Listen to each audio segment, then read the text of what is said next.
Hello, baby dragons! Oh my God! Mali ang pagpunta ko kasing mask. Abi ko diri.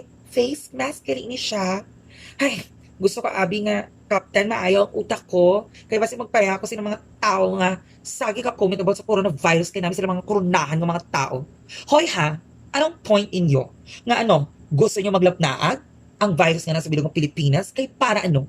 Para makancel na yung mga klase? Wow!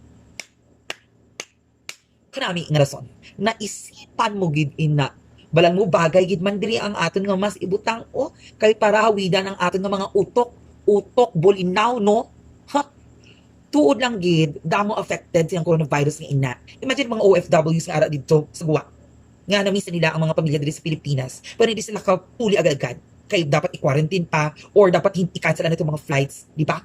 Imagine yung mga events like NSPC na postpone, di ba? Ang National Festival of Talents and subong, basta postpone or cancel na naman ang panahong pambansa. Pagkatapos ikaw nalipay ka, kaya parang wala ang klase, wow ha! Pagkatapos ano, kung mag-summer, dugay-dugay ang summer. Wala ka kwarta, kaya wala kang balon, hindi ka pagdigaan si nanay kag tatay mo, mamba ka naman, halo ay, tani klase na excited ka. Wow ha! Wala pa katuan sa imo ang mga tao. Please lang gid, hindi pag joke-joke ina. Kay seryoso ina nga issue and take note. Mas nami siguro magkadto ikaw sa San Diego. Kay dito nakahimo na sila sing vaccine para sa coronavirus. Bas may vaccine man dito sila sa utak kami coronavirus tulad sa imo. Ha? Tuod lang gid. Well, take note of this. Health is our greatest global connector.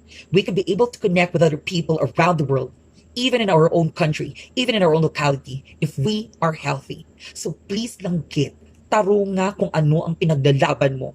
Ang importante, buhi kita. Hindi pagsapara ang imo kaugalingon kay gusto mo lang mag-summer.